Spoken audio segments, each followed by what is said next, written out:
एक दिन सृष्टि की सहेली कहती है, तू दिखने में कितनी अजीब सी है, लेकिन मैं जानती हूँ हम सब में सबसे अच्छी शादी तो तेरी ही होगी।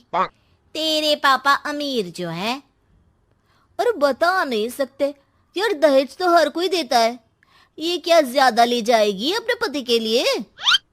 अरे बड़े शहर में कोठी है इसके पापा की। अरे पापा की है ना, कौन सी इसकी है? इसकी होती तब तो कोई भी लड़का इससे शादी कर लेता। अरे पापा की मतलब पापा की है तो मेरी ही है ना? किसने कहा? अब तेरी तो तब होगी ना जब तेरा भाई ना हो। वैसे भी शादी के बाद सारी प्रॉपर्टी भाई के नाम होती है। सृष्टि समझ जाती है कि उसे किसी भी हालत में माँ बाप की सारी प्रॉपर्टी को अपने नाम करना है, लेकिन कैसे? एक दिन सृष्टि का भाई शीनू कहता है, बहन क्या कर रही है?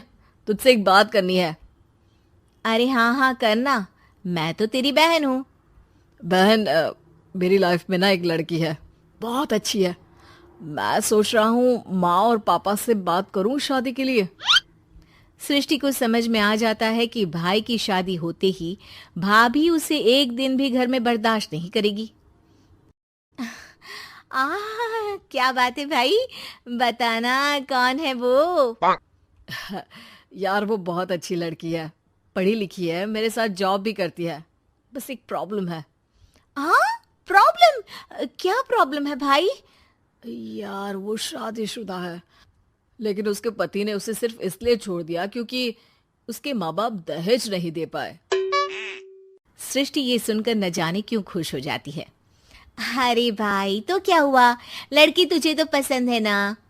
शीनू को लगता है कि बहन उसे समझ रही है। वो इस बात से अनजान होता है कि उसकी बहन की मंशा पूरा घर हड़पने की है। सृष्टि अपनी माँ से कहती है, मम्मी मुझे तो बहुत चिंता है। पता है शीनू क्या कर रहा है? अरे क्या कर रहा है? वो तो काम पर जाता है और वापस घर आता है। नहीं ना माँ, वो यही तो नहीं कर रहा, बाकी सब कर रहा है। आपको पता है उससे प्यार है, और वो भी एक शादीशुदा लड़की से। हैं? ये क्या हो गया? मैं सोसाइटी में क्या मुंह दिखाऊंगी? अरे तेरे पापा तो यही कहेंगे कि मैंने ही उसे बिगाड़ दिया है। माँ देखो, मेरी बात मानो, पापा पर भी विश्वास करने की जरूरत नहीं है। अब आप ही बताओ, पापा इतनी देर घर के बाहर रहते हैं क्यों? बोलो। अरे बेटा वो तो नौकरी करते हैं ना। तू बहुत भोली है माँ। पापा का ऑफिस तो 7 बजे खत्म हो जाता है, लेकिन देखो कितनी देर से आते हैं। अरे नहीं नहीं बेटा, ऐसी कोई बात नहीं है। सृष्टि माँ को एक औरत से बात करते पिता की फोटो दिखाती है। देखो माँ, कैसे हैं पापा? मैं ना कहती थी कि पापा सही नहीं है। मैं तेरे पापा से बात करूंगी, दे फोटो मुझे। ओ माँ, वो तो डिलीट हो गई। लेकिन चल, तूने तो देख लिया ना। पापा से बाद में बात कर लेना, और हाँ, मेरा नाम बिल्कुल मत लेना। हाँ माँ। अब क्या था, सृष्टि के माँ और पिता के बीच झगड़ा होना शुरू हो जाता है। सृष्टि के मन में क्या चल रहा था कोई नहीं जानता था।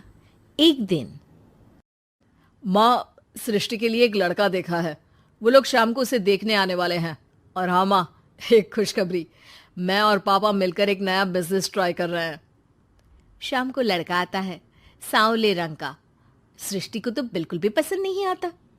लड़की की माँ कहती है, लड़की का चेहरा तो कोई खास नहीं, लेकिन अगर मेरे बेटे को आप लोग सेटल कर दें तो मैं उसकी शादी आपकी बेटी से करवा दूं। सृष्टि को लड़का बिल्कुल पसंद नहीं था। उसे भाई पर गुस्सा आ जाता है। लड़के वालों के जाने के बाद कहती है, माँ देखा शीनू मेरे लिए कैसा लड़का लेकर आया, न दिखाने लायक न सुनने लायक, सेटल भी नहीं, वो भी हम करे। अरे माँ मैं जानती हूँ ये मेरी शादी किसी भी घर में क्यों करवाना चाहता है। अरे कैसी बात कर रही है बहन? तूने तो देखा ना, लड़के को मैंने ही मना कर दिया तुझसे शादी के लिए। जिसने लड़का बताया था उसने उसकी बहुत तारीफ की थी। बात आई गई हो जाती है, लेकिन सृष्टि का मन शांत नहीं होता। क्या करूं, कुछ समझ में नहीं आ रहा। मेरी शादी हो गई तो ये लोग पूरी प्रॉपर्टी शीनू के नाम कर देंगे, मेरे हाथ तो कुछ लगेगा ही नहीं। तभी सृष्टि को आइडिया आता है। वो किसी वकील को फोन करती है। जी देखिए, अगर आपके मम्मी पापा का तलाक हो जाता है तो आपके पिता की आधी प्रॉपर्टी आपकी माँ के नाम हो जाएगी, फिर उसे वो किसी को भी दे सकती है। सृष्टि अब माँ को बेटे के खिलाफ भरती है। माँ, शीनू पर नजर रखा करो, वो जिस लड़की के प्यार में है ना वो शादीशुदा है। यहाँ आएगी, सारा पैसा रुपया जमीन जायदाद सब हड़प लेगी। पापा का भी हाल तुमसे छुपा नहीं है। ऐसा ना हो कि मैं और आप एक दिन सड़क पर भीख मांगे। हे भगवान, मैं तो जीते जी मर जाऊंगी अगर ऐसा हो गया तो। ऐसा हो गया नहीं माँ, ऐसा ही होगा। अभी समय है, आगे का सोच लो। मैं तो कहती हूँ पापा से आधी प्रॉपर्टी लेकर अलग हो जाओ। पापा की आधी प्रॉपर्टी भी हम लोगों को अगर मिल जाती है ना तो अगले 7 जन्म सफल समझो। बेचारी माँ बेटी के कहने पर पति से तलाक लेकर अलग हो जाती है। सृष्टि अब पैसों से गाड़ी और अपने दूसरे महंगे शौक पूरे करने लगी। उसके दोस्त भी उसके पैसे इस्तेमाल करते। सृष्टि, कल तुम कहाँ थी? मैं सारा दिन घर पर अकेली थी। तो मैं क्या करूं? मैंने ठेका तो नहीं लिया है ना तुम्हें संभालने का। माँ को सृष्टि से ये उम्मीद नहीं थी। वो बैठकर रोने लगती है। वहीं उसका पति यानी कि सृष्टि के पिता आ जाते हैं। मैं जानता था कि तुम्हारा यही हाल होगा, तो आपने मुझे रोका क्यों नहीं? मैं रोकता तो तुम रुकती क्या?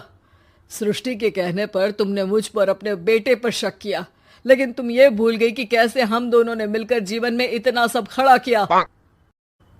माँ पति के गले लग जाती है। मुझे माफ कर दीजिए, मैंने आपकी कमाई का एक बड़ा हिस्सा गवा दिया।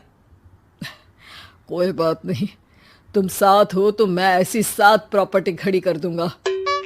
तभी वहां सृष्टि आ जाती है रोते हुए। माँ, मयंक ने मुझे छोड़ दिया। वो बोल रहा था जब तक मेरे पास पैसे थे तब तक ही वो मेरे साथ था। पापा, माँ, मुझे माफ कर दीजिए।